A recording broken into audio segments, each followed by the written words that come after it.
안녕하십니까, 프로유튜브입니다. 필로폰을 어떻게 끊어야 하는지에 대해서 질문하신 분이 있어요. 중독 상태에 있으면 이 약을 끊는 것 자체가 굉장히 어렵습니다. 과정도 이제 견디기는 굉장히 힘들어요. 일단 뭐 질문과 답변이니까 질문 먼저 읽어드리겠습니다. 부모님을 모두 여의고 저와 오빠 둘이 살다가 저는 결혼을 해서 가정이 있습니다. 아기도 있고요. 저와 떨어지기 시작하며 근근히 그럭저럭 생활하다가 코로나로 인한 실직으로 인해 생활고에 시달리고 거기서 알게 된 어떤 인물에 의해 강제로 필로폰을 입으로 털어놓고 구타를 당해 그 뒤로 중독 증세를 보이며 근 1년 동안 필로폰을 했다고 합니다. 처음 강제로 했을 때만 입으로 했고 그 다음부터는 주사로 했다고 합니다. 여러 유튜브를 보니 주사가 가장 중독성이 강해서 약쟁이들도 피한다고 하던 겁도 많았던 새끼가 그 짓을 했다는 걸 보니 많이 마음이 힘들었었나 봅니다. 약을 하면서 저 포함 주위에 생계비를 이유로 돈을 많이 빌리고 일도 약에 취해 자전히 못 다니고 강아지랑 둘이 사는 집도 똥밭으로 만들어두고 그랬더군요. 당연히 월세, 전기세, 물세 답이 없어요. 몇 달 전에 집을 똥밭으로 만든 걸 집주인을 통해서 알게 되었고요.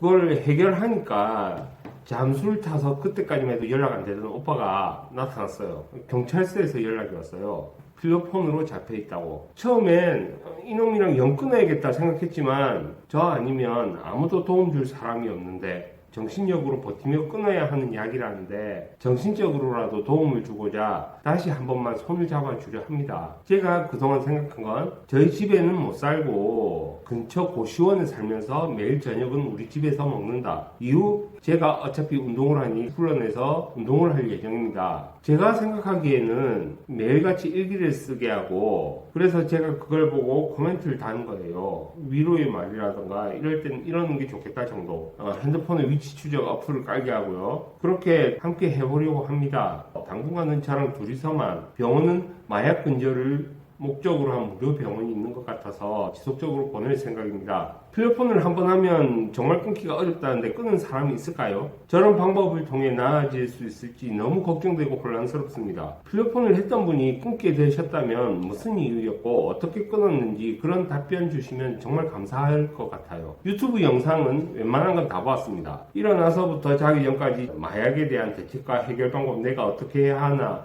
이런 생각만 들더라고요. 제가 저번 주까지 촬영한 영상이 모두 각성제 관련이었죠. 필로폰 역시 각성제입니다. 결혼하신 여동생분이 질문을 주셨는데 자기 오빠가 약에 빠져 있다고요. 그런데 형들을 보면 좀 믿기가 어려운 부분들이 있어요. 약에 빠진 사람의 말은 신뢰성이 그다지 없습니다. 못 믿어요. 예를 들면 이 펜타닐 같은 약물에 중독된 사람들 보면 그래요. 그 약 달라고 사정을 했는데 그 중독의 책임은 다른 사람에게 져달라고 하는 거예요. 그리고 그 오빠 보면 처음에는 약을 강제로 먹었고 그 다음엔 주사제로 했다? 어떻게 믿을 수 있을까요? 먹은 것과 주사제는 분명 차이가 있습니다. 그리고 상황도 그래요. 필로폰 먹이고 구타를 했다? 필로폰 상태에서 구타를 당하면 어떤 일이 일어날지에 대해서 생각해 봐야 될 거예요. 필로폰에 각성작용이 일어나잖아요. 그럼 그걸로 인해서 흥분이 발생해요. 그리고 그게 공격성으로도 이어질 수가 있습니다. 충동작용이 굉장히 강렬해지거든요. 겁도 많았던 사람이라고 생각하시겠지만 약에 취하면 그런 거 없습니다. 우리가 겁을 내는 건요, 정신이 기능하고 있어야 겁도 내요. 약에 취하면 그런 게 사라지죠. 정신작용을 망가뜨리거든요. 그래서 이 마약쟁이들은요, 약 준다 하면 무슨 짓이라도 합니다. 마약 다큐에서 봐도 그런 게 있어요. 젊은 여성분이 약하다가 약 주는 사람 정말 아무나 하고 막 잠자리 하는 그런 내용들도 접할 수가 있어요. 오빠니까 도움을 주고 싶은 좋은 마음은 알겠어요. 누구나 그럴 겁니다. 그런데 오빠가 약을 하지 않고 버티고 있다? 이렇게 보기는 어렵습니다. 금단이 괜히 힘든 게 아닙니다. 정신과 약에 중독된 사람들도 향정신성 약품의 금단을 견디지 못해서 실패를 많이 해요.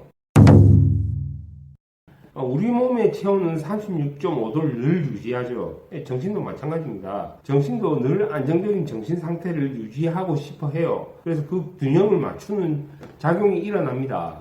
불안이 좀 심하고 정신적으로 불안정해지고 하면 신체의 통증 같은 것들이 발생하는 그 히스테리 발작 같은 것이 일어나기도 해요. 증상이 일어나면 우리 의식은 좀 괴로운데 정신적 평형은 조금 맞춰지거든요. 지금 계획하신 것들을 보면 이 매일 일기 쓰기 같은 게 있어요.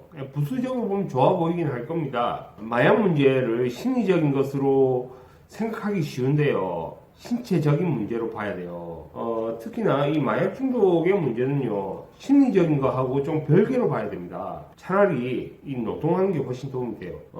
마약 중독 되신 분들이 이 금단의 고통에 시달리고 있어서 뭐 지원이 필요하다 이런 이야기를 하는데요. 그 사람들의 인권은 일반인들의 인권하고 똑같아요. 특별한 게 아니거든요. 그런데 그 사람들은 약물에 중독되었다는 이유로 좀 더 특별한 걸 바래요.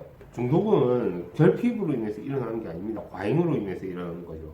그래서 그 사람들의 과잉 요구를 잘라낼 필요가 있어요. 또 그 약으로 망가져 있는 정신작용을 살리려면 꽤 오랜 시간을 버텨야 됩니다. 일정한 생활을 계속 유지를 해나가야죠. 그 과정에서 금단의 그 끔찍한 고통을 견뎌야 돼요. 삶을 되찾기 위해서는 그만한 고통이 수반되어야 하는 겁니다.